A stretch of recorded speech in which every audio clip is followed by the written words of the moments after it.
What's good, y'all? This is Jay and Lazo, and you're watching PBA Draft Room TV. Napapansin po namin na 88% ng aming viewers ay di pa nakasubscribe.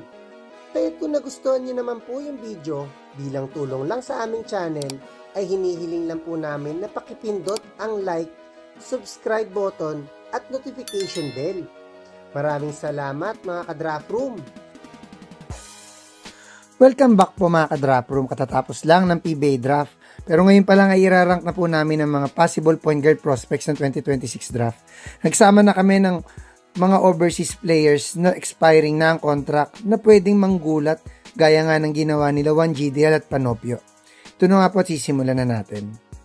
Sa rank 10 na yung 6'1" na si John Abate. Napaganda talaga ang desisyon ni John nang nag-transfer siya from UST to UE. Sakto din ito dahil kakaalis lang ni Remogat na go-to guy ng Red Warriors. At napunan niya naman ang iniwan na slot ni Ray at muntik pa ngang nadala ang UE sa Final Four. This season bilang team captain na in-expect ko na mas tataas pa ang kanyang draft stock bago ang draft. At mas may papamalas pa ang kanyang scoring skills, lalo na sa outside shooting. Magiging malaking edge din niya sa class na ito na siya ang tallest point guard dito. Sa rank 9 na yung 5'7" na si John Pelisilda. As expected naman dahil sa lalim ng point guard rotation ng Fighting Maroons ay limited lang talaga magiging playtime ni Jan Jan. Pero kahit bilang third at minsan nga ay fourth string point guard ay naibibigay pa din siya ng impact dahil sa kanyang efficient outside shooting at playmaking skills.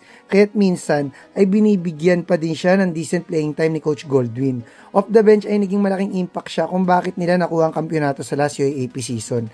Ngunit malalim pa din ang point guard rotation ng UP this season. Kaya't upang tumaas pa ang stock niya ay dapat maging regular second string point guard man lang siya this upcoming UAAP season. Sa rank 8 ay 6'1" na si Kobe Ordonio. Isa si Kobe sa in-expect nang sumali this draft, ngunit nag-skip din.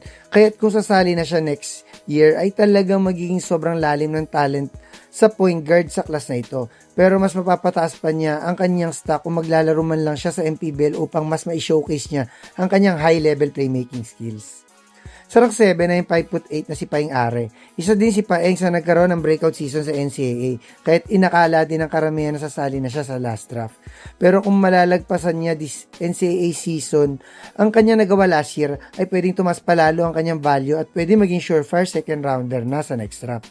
Kahit loaded ang 2026 class sa point guard ay masasabi kong isa sa best long range shooter si Paeng at isa din sa pinaka all around.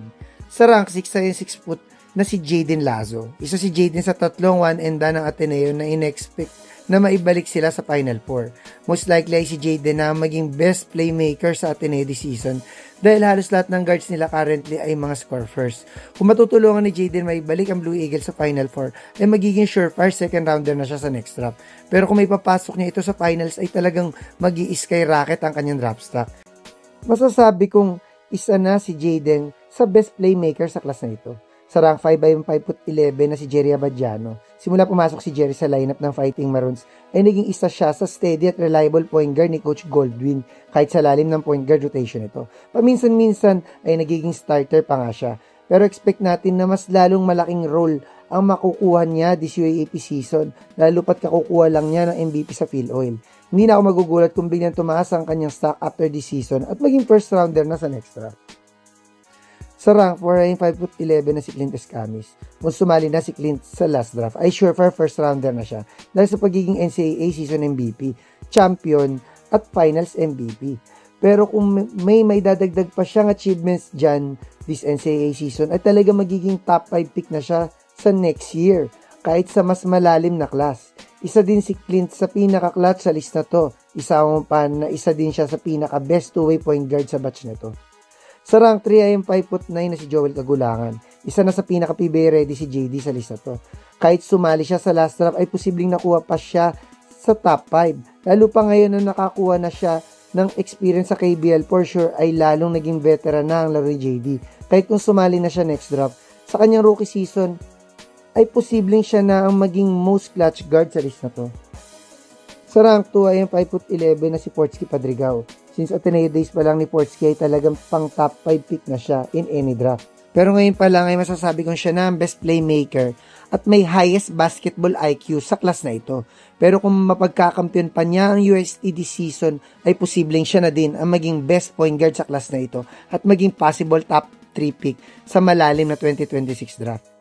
At ang best point guard so far sa 2026 draft ay ang 5'10" na si SJ Belanghel. Kilala na isa sa pinaka-elite point guard sa bansa si SJ kahit nung Ateneo at Gilas days niya pa lang. Pero lalong tumaas ang kanyang stock dahil sa pagdodominate sa KBL. Kaya't once maisipan na niya sumali sa next draft, na possible dahil sa kanyang expiring contract ay talagang mahirap palagpasin ito sa top 3. Kahit magsabay-sabay pa next draft ang mga blue chip prospects. Sa kanyang rookie season pa lang sa PBA, na-expect talaga agad na maging isa siya sa premier starting point guard sa liga. Halos 1 year pa bago ang next draft. At pwedeng mabago pa ang order ng list na to. At pwedeng biglang may sumali pa.